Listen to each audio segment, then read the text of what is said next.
Selamat pagi semua. So hari ini apa yang kita akan pelajari, kita akan masuk untuk bab 8 pula pagi ni. Okey, bab 8 ni semua tentang daya dan gerakan kita setiap hari. Okey, kalau di dalam tajuk yang lepas kita telah menyelesaikan lita-lita tu semua. Tapi untuk tajuk hari ini pula, okey, lebih kepada daya dan gerakan. Hari-hari pun kita bergerak. So kita kena tahu ke apakah punca pergerakan ni semua. Bagaimana pergerakannya. Okey? So mari kita tengok terlebih dahulu apakah itu daya. Right? Now, daya ialah tarikan atau tolakan yang dikenakan ke atas suatu objek. Maksudnya kita boleh tarik, kita boleh tolak, semua ini adalah daya. Dan daya boleh wujud dalam pelbagai bentuk. Misalnya daya graviti, berat, daya normal, daya geseran, daya elastik dan daya apungan. Okey? Now, mari kita tengok aktiviti 8.1. Okey. Yang ni cikgu rasa kat rumah pun awak boleh cubalah. Okey, cuma awak tak ada pemberat 50 gram je. Okey, tapi awak boleh ambil sesuatu benda yang beratnya dalam 50 gram. Okey, awak boleh pegang dan lambungkan bola ke satu ketinggian. Okey, saya rasa semua orang mesti ada bola kat rumah. Bola kecil ke, bola tinggi, bola besar ke. Okey, perhatikan sama ada bola terus naik ke atas atau jatuh ke bawah. So ini yang cikgu nak korang buat untuk hari ni. Okey. Now, cuma untuk C. C ni kalau awak ada spring awak boleh teruskan cuba buat, lakukan di rumah. Kalau tak ada spring, okey, awak boleh gunakan gelang getah. Okey, gelang getah. Awak ambil gelang getah. Okey, awak boleh bagi dalam 5 gelang getah bersama-sama. Okey. Be as creative as you can untuk melaksanakan aktiviti C ini. Okey? Cuba secara kreatif. Alright. Now, mari kita mengenali beberapa jenis daya. Okey? Now, first ialah daya graviti. Daya graviti ini adalah daya yang sangat penting. Okay, sebab kalau kita tak ada daya graviti, kita akan terapung di udara. Okay, kenapa kita boleh berjalan walaupun bumi tengah berpusing? Okay, kerana ada daya graviti. Dan daya ini adalah daya yang mengarah ke pusat bumi. Dan daya ini menyebabkan semua benda yang dilambungkan jatuh semula ke tanah. Now, yang kedua ialah daya normal. Okay, daya normal ialah daya yang dihasilkan apabila suatu objek bersentuhan dengan suatu permukaan. Okay, so ini dipanggil daya normal. Contohnya bila kita meletakkan buah, buku, okay, atas meja, semua ini disebabkan daya normal. Sebab tu dia tidak bergerak. Okay. Now, daya geseran pula, untuk setiap pergerakan ataupun setiap benda yang kita buat, terutamanya bergerak, kita akan ada daya geseran. Okey, kalau tak ada daya geseran, permukaan itu adalah licin dan kita akan tergelincir dan jatuh. So, daya geseran ialah daya yang menentang gerakan. Maksudnya kalau contohnya awak tolak ke hadapan, awak berlari ke depan, awak akan ada daya geseran yang menentang arah pergerakan awak. Okey, daya geseran itu mungkin ke arah ke belakang awak, bukan mengikut arah awak. Alright? Itu dipanggil daya geseran. Sebab itu kita lebih stabil. Kalau kita tak ada daya geseran, kita akan tergelincir dan terjatuh. Okey? Satu lagi ialah daya apungan. Okey, apa itu daya apungan? Dia adalah daya tujah yang bertindak pada sesuatu objek yang terapung di dalam sesuatu pendalih.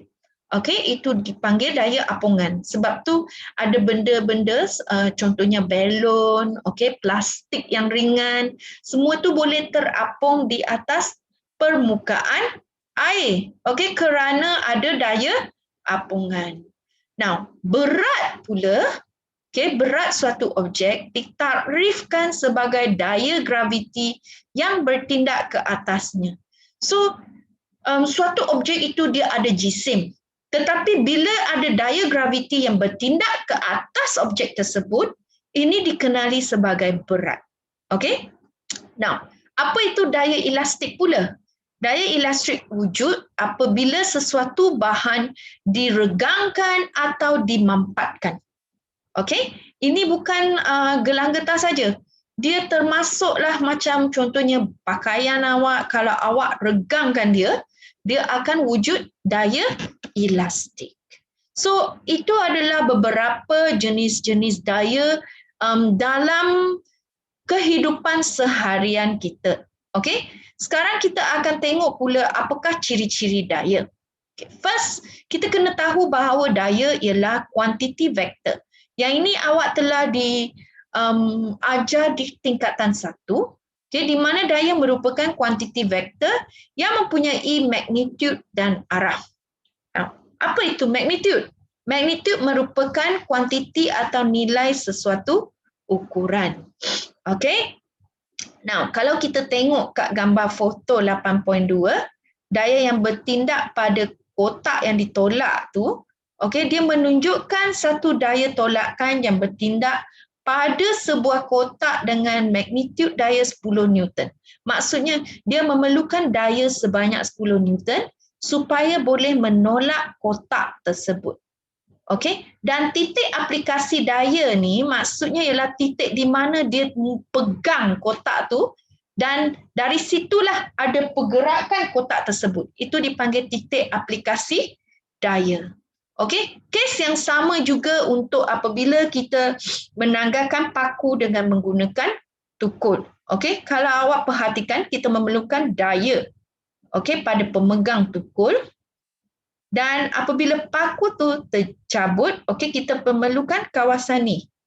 Alright, ini dipanggil titik aplikasi daya, di mana daya awak semua pindah ke arah sini, sebab itu paku itu boleh tercabut. Okey? So, ini adalah dua contoh aplikasi daya dalam kehidupan seharian. Sekarang kita tengok pula apakah untuk pengukuran untuk daya, iaitu unit daya. Nah, unit SI daya ialah Newton N. Berat suatu objek ialah daya tarikan graviti terhadap objek itu. Di bumi suatu objek yang mempunyai jisim 100 gram, dia mempunyai 1 Newton. So kita tahu kalau 100 gram ialah 1 Newton. Okay, dan 1 kg ada 1000 gram. Maka 1000 gram tadi tu sama dengan 10 Newton. Okey? Sebab 100 darab 10. So 1 darab 10 lah. Alright? Now, so kita tengok yang ini ialah aktiviti 8.2 di mana pengukuran daya dilakukan. Alright? Now, okay, kita tengok yang seterusnya. Kejap ya. Stop share.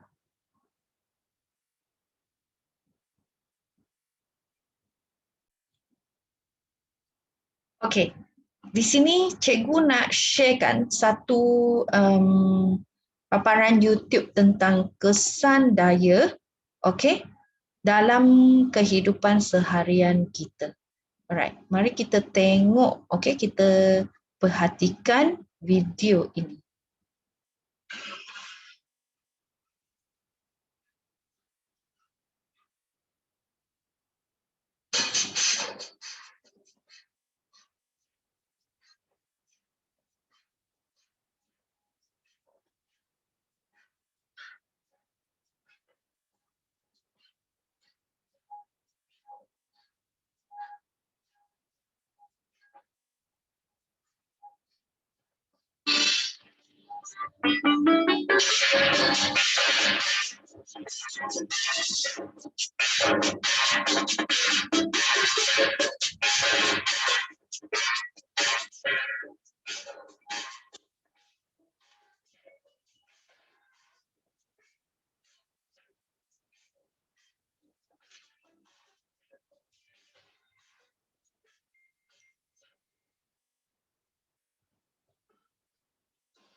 Okay, so itu ialah tentang apakah kemampuan daya kalau kita ada daya. Alright, now mari kita tengok balik kepada buku teks. Okay, now untuk eksperimen ni kita memang akan lakukan sekembalinya ke sekolah. Alright, so kalau kita tengok pasangan daya tindakan dan daya tindak balas, okay, dia adalah mengikut hukum Newton yang ketiga, iaitu dia menyatakan bahawa bagi setiap daya tindakan terdapat daya tindak balas yang sama magnitude. Okay, sama magnitude maksudnya sama magnitudenya tetapi dia bertentangan arah. Okay, nah untuk bahagian hukum Newton ketiga ni, kita akan menyentuh tentangnya apabila kita masuk ke bahagian kedua untuk kelas.